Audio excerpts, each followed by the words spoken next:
But I think early on there's going to be a lot of issues of range anxiety. And so people want to know that there's a place to go charge it. They want to know, it's the old experiment where the people can take a lot more pain if they have a button that stops it. Same thing. So if I know I can charge downtown if I need to, then I don't have to worry about it, even if I may not use it. Well, I think if you really believe that the majority of charging will happen at night, you really can, the amount of electric vehicles that will be on the grid, let's say it's 5 or 10% of the total fleet, I think that usage really will be quite easily done at night, considering versus the peak loads during the day. So again, I don't think that scale is the issue. I think the bigger issue right now is on a local, regional basis with things like transformers and other things that a specific spot could get overloaded with EVs, and I think those are the things that we need to work with utilities on to try and resolve, to make sure we don't have transformers popping or other things happening. But I think it's much more a local issue than a peak for the whole nation issue. I really think that that's overblown. Yeah, we have a new 130,000 square foot plant. It's in Longmont. It's got 2 production lines for a controller and a motor. We have 40,000 units of capacity for that. First customer's production contract with Coda Automotive. They'll be launched in the second half of the year. And then we have development contracts with Saab, Audi, and then Rolls-Royce is really an early stage single vehicle that they built. But the idea is they're taking those fleets and getting customer input for all the things we talked about in order to see how the customers will really use their vehicles, what is the right size battery pack, what's the right size performance-wise, how to dial all that stuff in and really make those vehicles very user-friendly. And so that fleet will happen, and then they'll make decisions to go to production. We hope to participate, at least with some of them, into production contracts. No, it's the propulsion system. So instead of a motor and a transmission in a current internal combustion engine and a transmission in the current system, we now replace that with a motor controller, and then it's a single-speed transmission, much simpler, less complicated transmission, lower cost, and that unit replaces the full internal combustion powertrain. The electric motors have peak torque almost immediately and all the way through a power band, and so you end up with unbelievable acceleration. We have our 11-inch motor, which is our small motor. It goes up to 182 horsepower, which is the size of a pretty good size V6. And then we have our bigger motor that we use mostly in trucks and buses and bigger systems. And that'll go up to 200 kilowatts, which is 268 horsepower, which is a V8, and huge amounts of torque. And so we get very competitive, 0 to 60 times, 0 to 30 times, off-peak launch.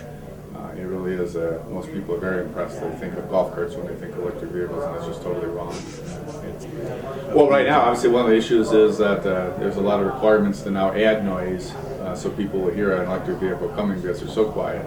What you'll find is electric vehicle, the powertrains themselves are so quiet that you start hearing noises that were always in your other car, but you never knew it because the powertrain noise overshadowed it. So now people are noticing the wind noise, they're noticing others. So a lot of times electric vehicles will have to end up with double or triple insulation on window seals and things like that, because the consumer says, well, this is it's a noisy vehicle, when in fact it may be quieter than any vehicle they ever drove from that standpoint, but the motor itself is much quieter. The president has said he wanted to see 1 million vehicles, plug-in vehicles on the road by 2015. We think we're going to fall a little bit short of that number, more in the 850,000 range, but that's still going to be twice the rate that hybrid vehicles have been adopted. It's not going to be a big percentage because of the barriers that are out there now, because they have to address the price.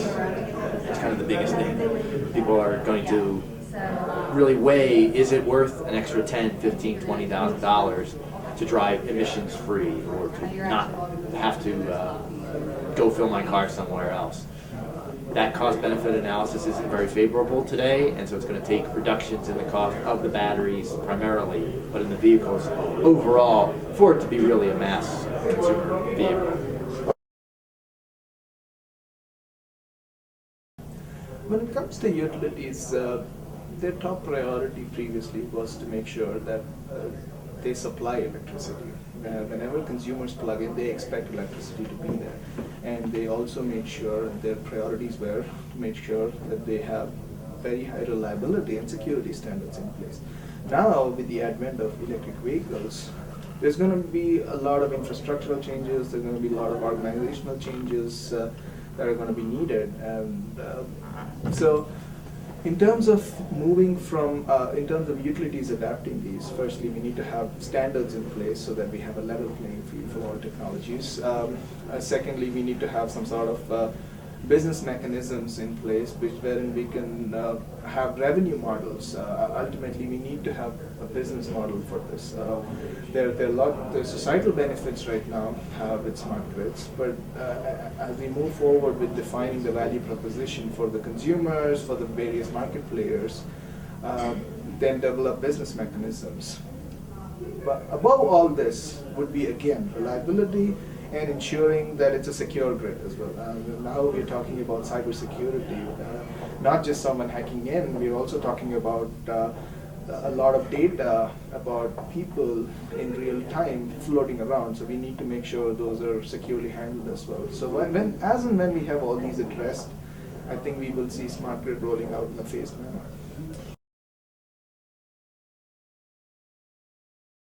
Now this, last year they revised the law, passed it, and what they included in that, with input from E-Trex or Hybrids Plus and a number of other folks, they included retrofits, so conversions to plug-in, and that's where we fit in. And so for our particular interest, what that entails is we get to, people will get an 85% tax credit on the cost of the conversion, and that's in addition to the tax credit that they may have received for purchasing the car new.